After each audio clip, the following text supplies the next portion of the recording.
kind of staying in Sid. So, bio. Let me see how I start this. The bio would be, all right, everybody, you know when you're like a kid, elementary school, everybody draws. I don't really know of any kid that doesn't draw. So everybody draws. It's just that I didn't grow up. I'm still that kid in elementary school. I continued to draw when other people started doing other things with their lives. So I kept at it.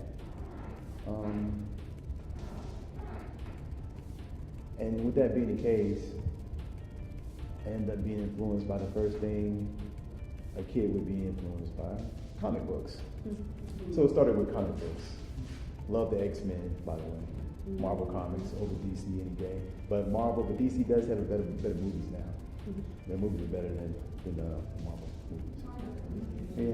Yeah, and it's still kind of cartoony. It doesn't feel real like the Superman or the Batman deal. But I ended up just being in the cartoon, in the movie, in the comics.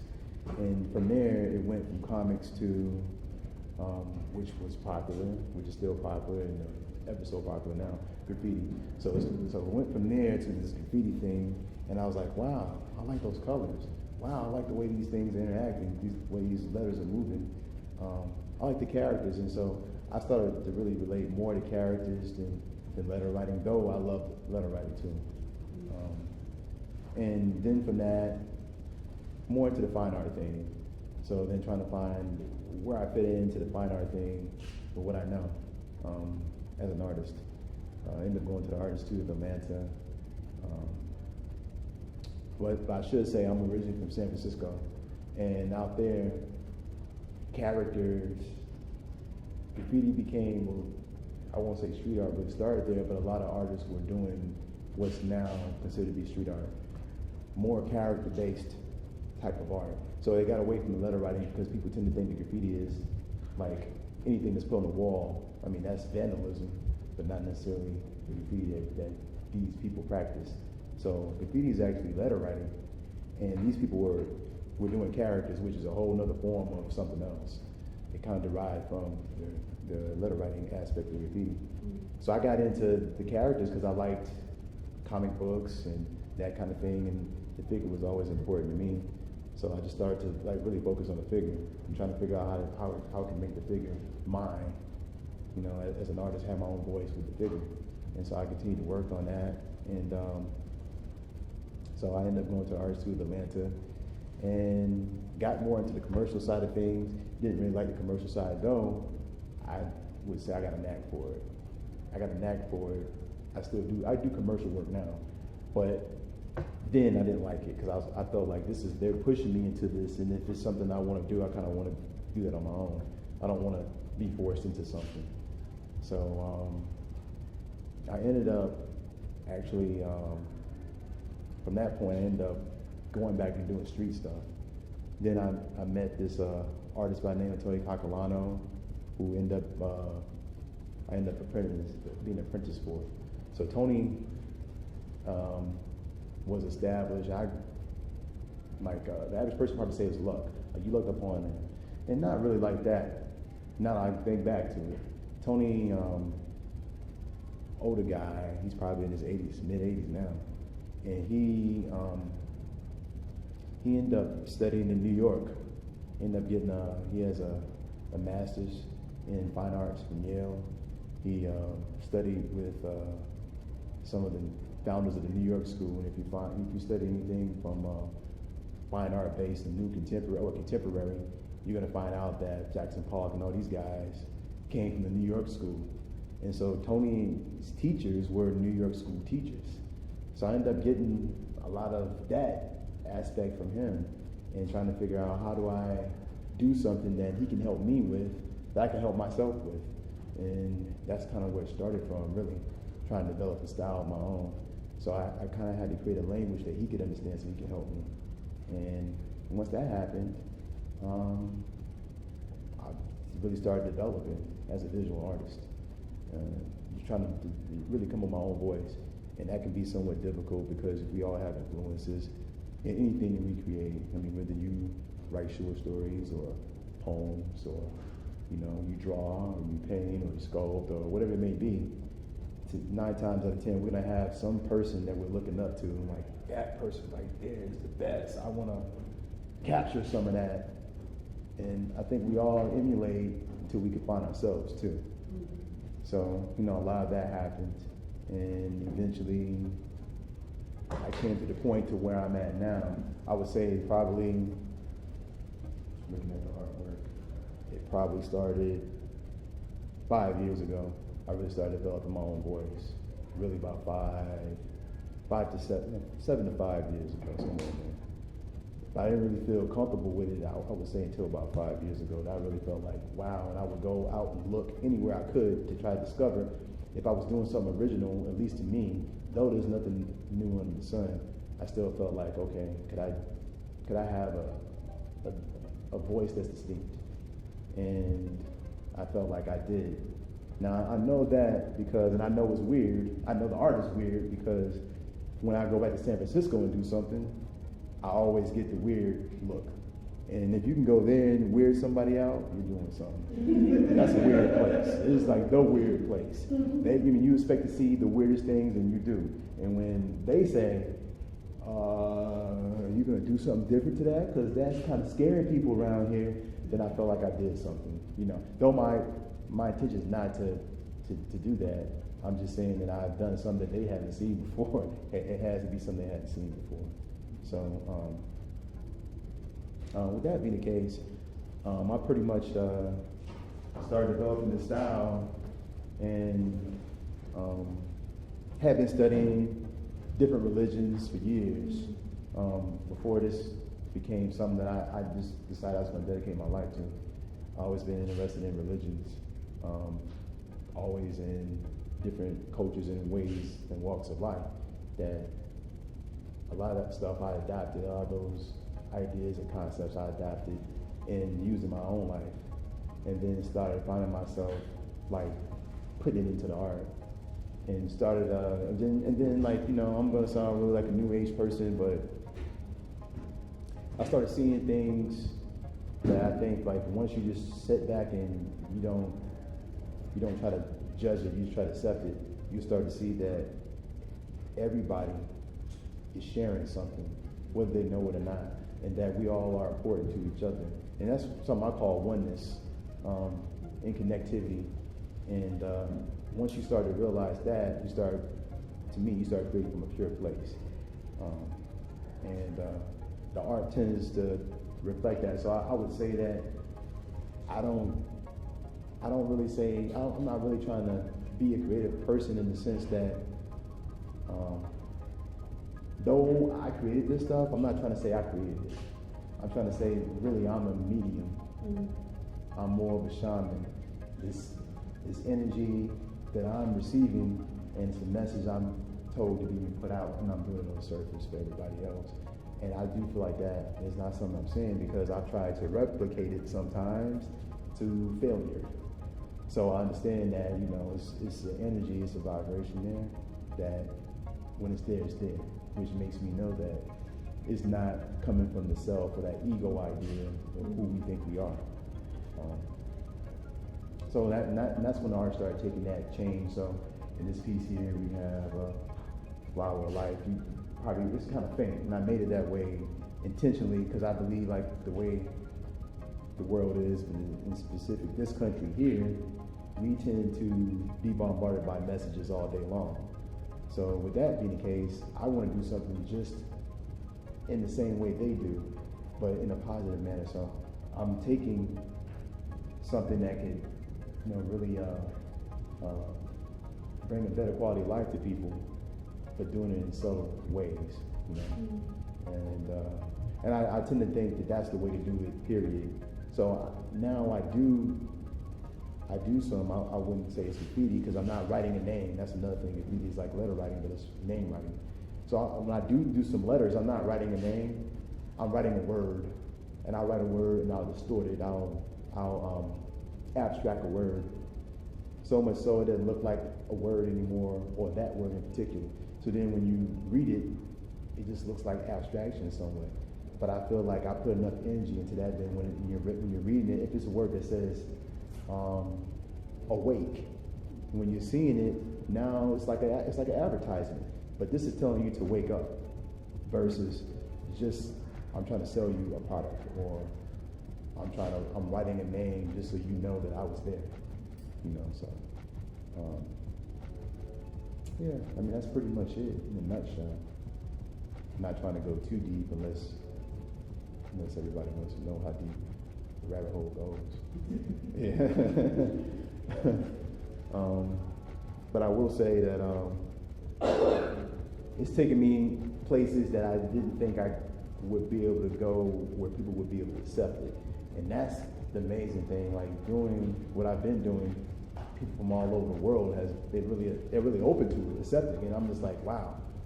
I thought this was kind of like, I didn't know whether to be accepted or not. And I'm kind of like, whoa, what's going on here? But honestly, I'm starting to see people awake, and awake in ways they were never awake before.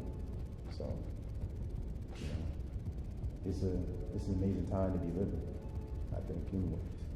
Even with everything going on, and the only reason why I think all this stuff is going on is to distract us from the truth, which is everybody is waking up.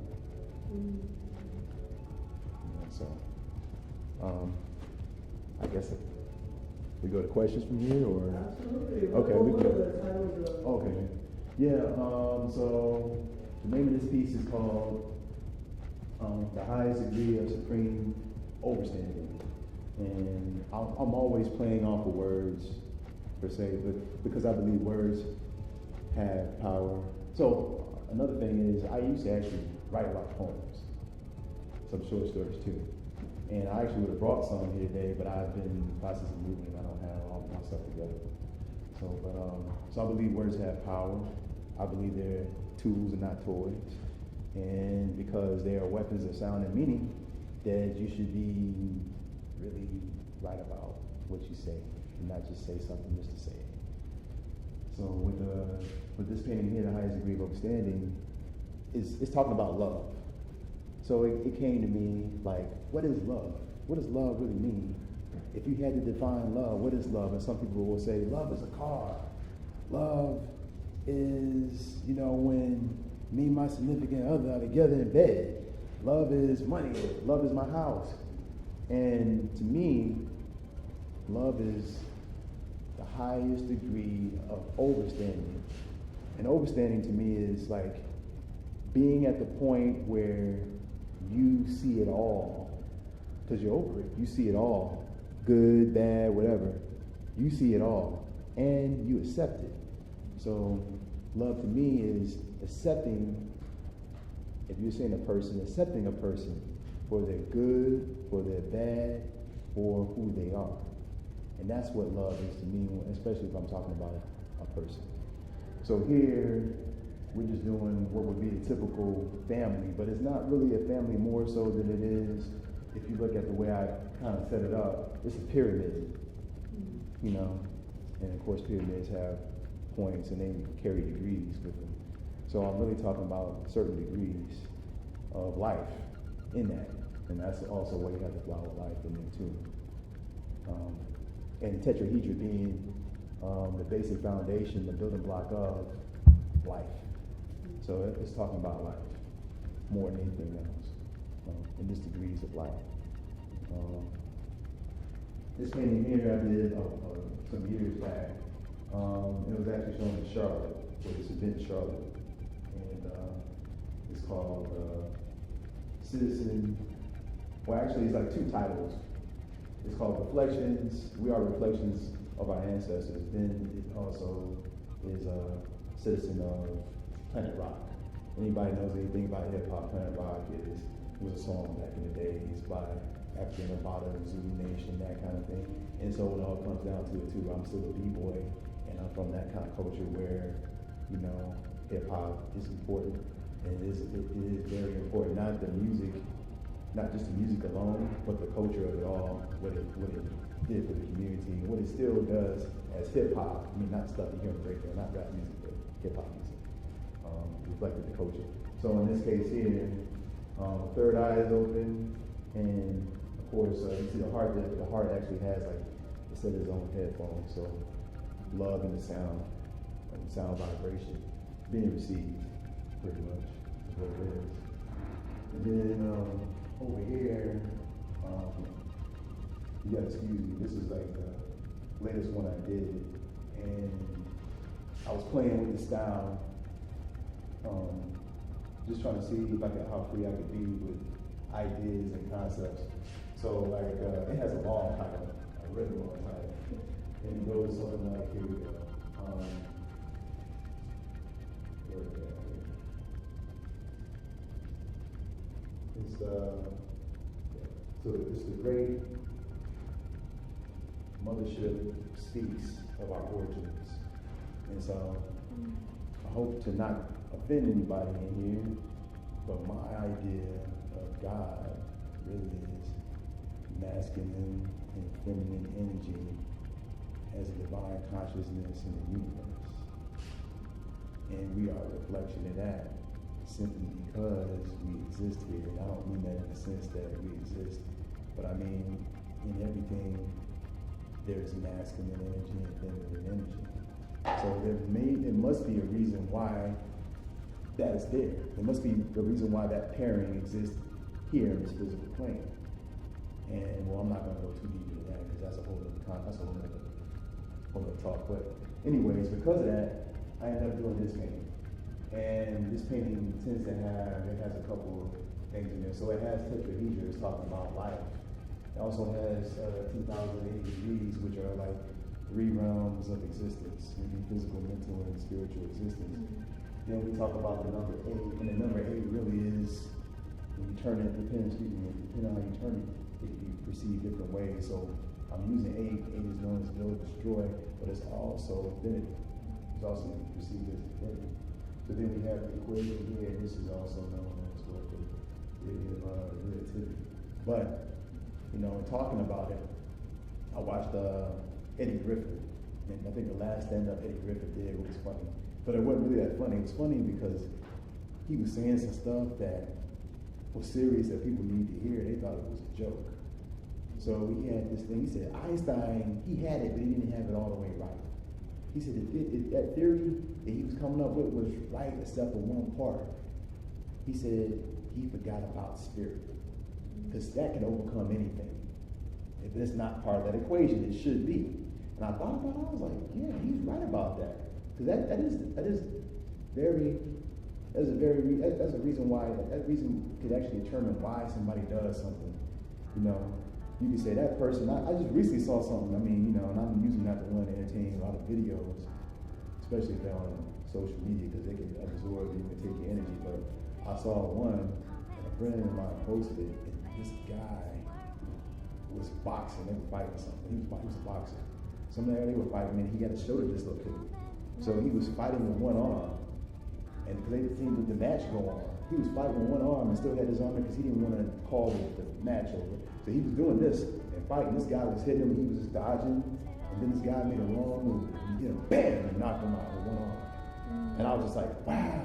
But he kind of ducked and dodged for like 2 minutes. That was because of the spirit, because the average person might have said, I give up, my arm was dislocated, and get knocked out. But because his spirit was strong in that aspect, he was a victor. So, I look at it like that. So, we're given all this, as I see we're given all this from the divine feminine force, and that's where it comes from. So, I just say that's those pieces there. Now, I bought these pieces because they were actually paintings, and they were on canvas and that kind of stuff. And I just wanted to kind of hold these up. So this is what I'm showing now. And it's going deeper beyond that. But I don't know if everybody can see this. So I have paintings on paper now. I'm doing some stuff on paper. And I'm these will be showing in Charleston in May, late May. So I have this piece, if I can see it. I have this piece, and I also have this piece, which I'm showing this, but I've already sold this piece. This is already sold. This piece is called We Roam the Cosmos. This one is called The Car of the Grand Architect. And this one is actually Codex of the Christ Consciousness. And so that's kind of like the new direction of it all. Now, like I said before, it can come off kind of weird. But hopefully, when people see it, it's something they can see in it that I'm trying to reach them with a message that I felt like was good for me to get to them. So yeah, that's pretty much me in a nutshell. If there are any questions, I'd be happy to answer them. The medium, I used to be known for doing like when I painted a picture, like I wish I had a band because I could bring you the paintings I really love to paint. I had paintings that were like 6 feet by 5 feet, really big paintings. So a lot of people know me for painting mostly spray painting. I painted like 80% of the canvas with spray paint. With these, with all these, they're still like at least 50% spray paint. And then I go on with some acrylic paint, and then I may actually use some latex house paints too. You know, not going that way. But with the newest stuff is more watercolor. Actually, yeah, it's more watercolor and spray paint. On the paper? On the paper too, yeah. Because the watercolor is a little bit heavier weight paper, and it can absorb it pretty well. It holds it pretty well with it being textured like that. It's able to grab the paint. So, yeah. Any other questions? I'm used to that. People usually be like, I'm just overwhelmed. people usually like. I mean, the very first time I was like, I don't know, I maybe said something wrong. But after a couple of times of talking like that, I'm like, okay, that's the response, and I'm cool with that. Yeah. Could you possibly go into some of your influences? Because I see like some things that I study. It's just cool. I mean, you saw about street art, which was in school, right? Mm-hmm. Kind of going away with it. Who I'm influenced by? If I didn't name my influences? Okay. It's one guy who stands out the most. Well, it's two people. No, I'm just, anyways. So Donald White. He was known as Don D. He was one of the first trained writers in New York City. He was known as a style master general, being that he could write a letter, write his name several different ways, and it looked great. Don D. White was one of the guys. And he actually got a chance to show around the world on canvas and stuff like that. Another artist would be Max Beckman. Awesome. Max Beckman, he used to paint like these paintings that were like, he's a German expressionist, realistic. And then he went from realistic to start painting loosely. And then when he started painting loosely, that's when the paintings got beautiful. And he would actually do these paintings that they were metaphysical. And he had a lot of style. He was a stylish dude. And he actually came up with theories like about reality. Looking at him, you would never think that because he was a suit and tie kind of guy. He looked really sophisticated, would smoke a cigarette this way, and he was standing like that. But he talked about the world or the reality that we know being plastic. But he also talked about like the reality that we know being plastic. Yeah, plastic. Yeah, But also like he would talk about the surfaces and how to manipulate surfaces and create dimension in surface and not in dimension like beyond just depth and space. He was talking about something else completely when you read some of his theories on that. Also, my comic influence, it was this illustrator. His name is Sam Keith, and he used to do this comic called The Max, which was interesting because the Max was really, he thought he was a superhero, but he was mentally ill. So the way he saw his stuff was not how the world saw him. But the way this thing was drawn, it had so much style to it. I was like, wow, I've never seen anything drawn like this. And that's really what captured me with the drawing. Someone with that comic book is that he had that kind of style that just stood out amongst a lot of different people, especially during a time when everybody had their own style. Everybody wasn't drawing like manga. Everybody draws like manga now. It looks like some Japanese stuff, you know. But which is nothing wrong with manga because I'm influenced by that. But I just like the fact that he stood out amongst those guys during that time. What was that person's name? Sam Keith. Yeah, he did the Max. That's the 2 X's. And I'll also say Hans Hoffman, because abstraction, I love abstraction as well. And Hans Hoffman was that guy. He pretty much put a lot of people who became known as abstract artists or even abstract expressionism to a whole nother level. His theories on how to manipulate the surface, it's crazy. And then Ram LZ, which I suggest if you write anything, you need to look at Ram LZ. And I'm not talking about his artwork, nor he wrote a treatise on letter writing. He wrote a Ram LZ. Yeah, Ram LZ. This is one letter. He's out there. Like his name, Ram LZ, is an equation. Yeah, it's one word. Ram with 2 M's, ELLEZEE, Ram LZ. And he wrote an equation. He wrote a treatise on letters. He took his time and studied letters. And guys, like if you see an interview, he's gonna come off kind of weird. But he wrote this treatise and it broke down letters. And then I started getting into letters even more deeper because of this guy, which he studied letters to the point that, you know, letters form words, right? But letters are also symbols. That's what they are. They're symbols that form words. So before there were words, there were symbols. So he went back to Phoenician and breaking down it from a Phoenician Sumerian point of view. And you're just like, godly. And this treatise is extremely long. And he's breaking down letter per letter. And I was like, this guy was obsessed with he was obsessed with it. But when you read it, you're like, this makes so much sense. And why was it thinking this way to start with? So Ram LZ is definitely one of my influences, just because letters are still important because we all use words, you know. So, which I'm gonna do a show on. I'm gonna do a show on words, and it's gonna be, I'm taking another side of what I think he was doing, but then I'm looking at it from a sacred geometry point of view, in a sense. I'm looking at the geometry of letters. Letters singly as themselves, but then what degrees of energy did they create and how they need to be protected and all this other stuff. So that's going to be something else. But yeah, because of his influence over me, I'm like studying that to a whole nother level too. But yeah, so I would say those guys.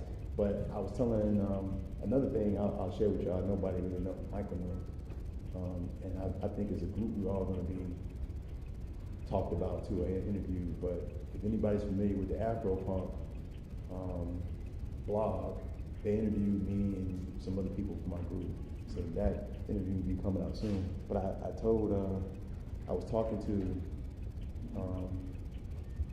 the journalist about it, and I was trying to explain to her, but she's into what she's into.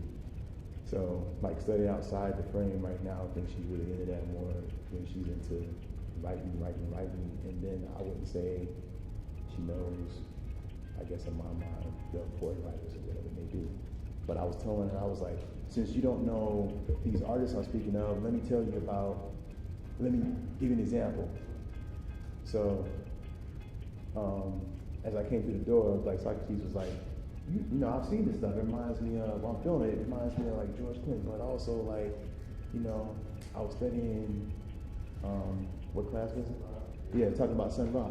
And so I told her, I was like, if you had to say I was somebody musically, I would say Sun Ra, and I forgot what I said, some other name. And she's like, I don't know who those people are. I was like, what? You don't know who those, okay. And I gave her some other example. And she's like, no, I don't know. I was like, okay. So though I don't have an appearance like that, I come off kind of spacey. So my connection to what I feel is divine, and then also what I feel, I won't say earthly, but more connected to, or more grounded towards, I guess I would say earthly, like the planet would be, I guess, something that's a little bit more noticeable, which would be the figures, per se. Because I feel like all the space that I create here, to me feels more like space, to me, in something that's not necessarily of Earth, than the figures themselves. Though the figures may not be recognized as, okay, they look humanoid, but can I relate to them? You know, how can I relate to them? So, I don't know. Anyways, that's me. Any other questions, Cedric?